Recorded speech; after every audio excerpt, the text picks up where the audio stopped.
I call to order the high-level meeting on sustainable transport.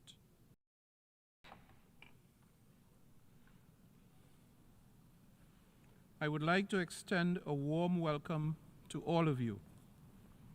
As part of Sustainability Week, and in accordance with Resolution 77/286 of 16 May 2023, this high-level meeting is convened in collaboration with the United Nations Department of Economic and Social Affairs to promote sustainable transport cooperation in support of the implementation of the 2030 Agenda for Sustainable Development, the Paris Agreement, and the New Urban Agenda, and the political declaration of the high-level meeting on improving global road safety.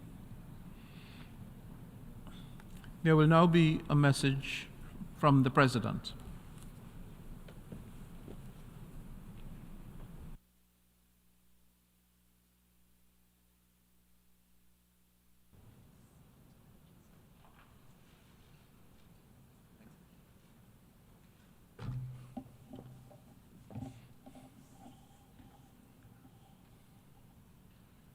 Mr. Lee Junhua, Under-Secretary General for UN-DESA, Your Excellency Mr. Batyr, Annayev, Minister and Chairman of the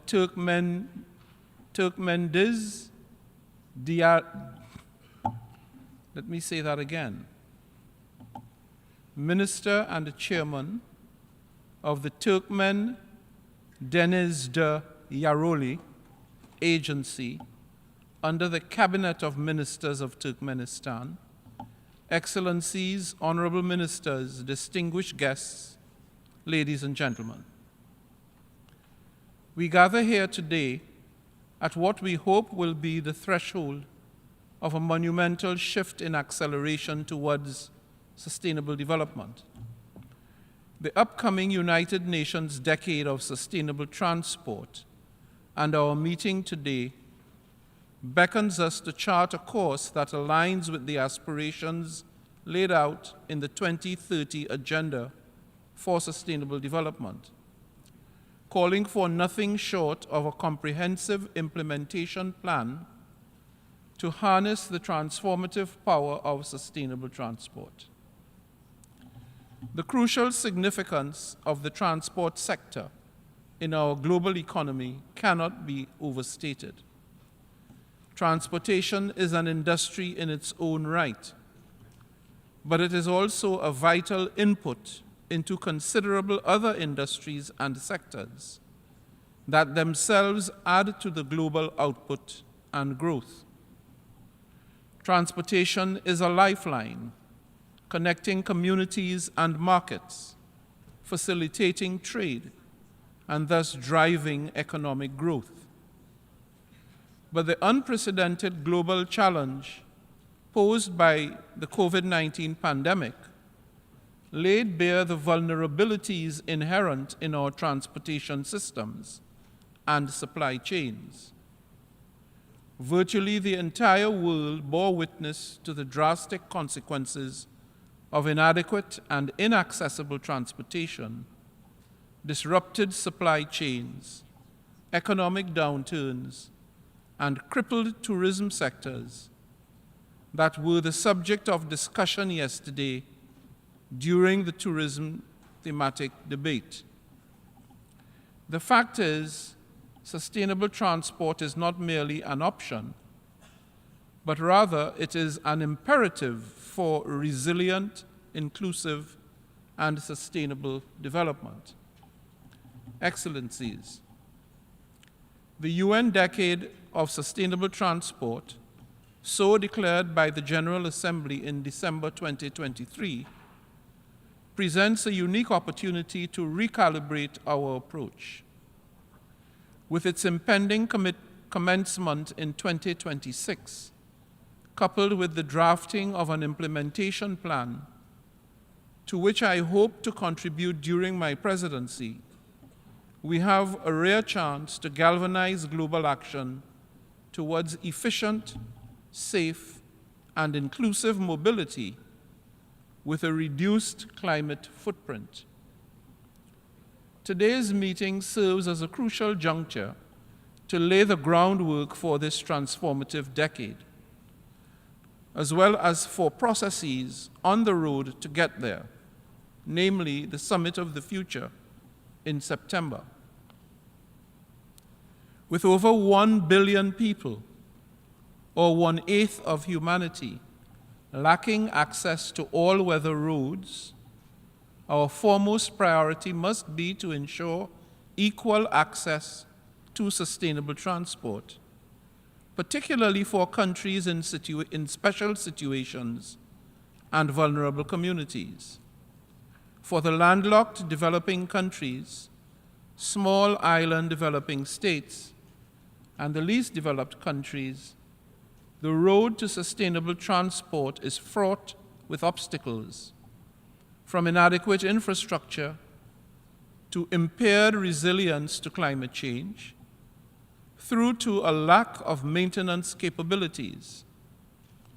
As we gear up for the SIDS 4 conference in May and the LLDC 3 in June, it is incumbent upon us all to ensure that these vulnerable countries and the people who inhabit them are not left behind. Strengthening the resilience of these countries' transport and infrastructure systems and promoting socio-economic inclusivity are imperative steps towards the achievement of sustainable global development. From public transport to maritime transport, we must embrace innovation-driven approaches to make sustainable transport a reality for all.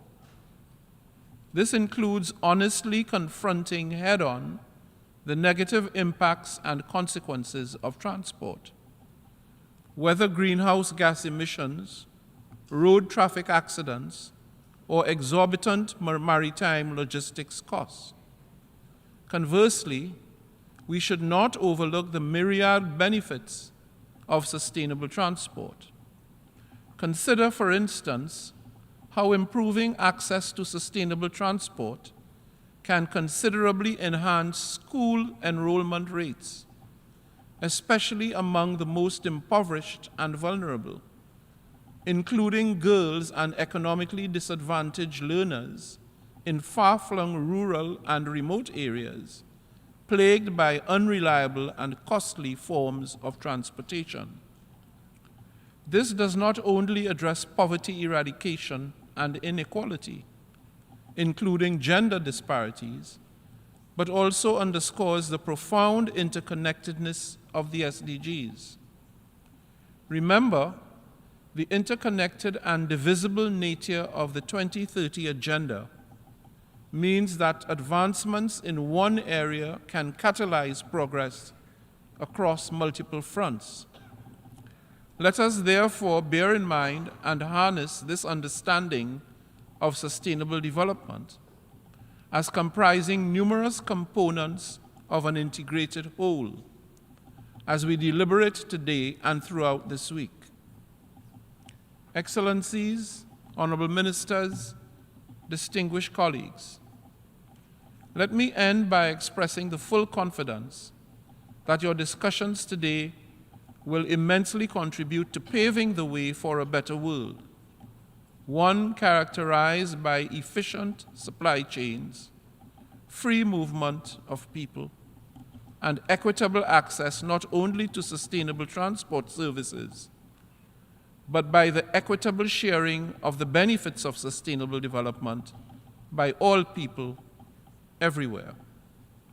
Together, let us seize this opportunity to shape a shared future that is sustainable, inclusive, and prosperous for the present and future generations. I thank you.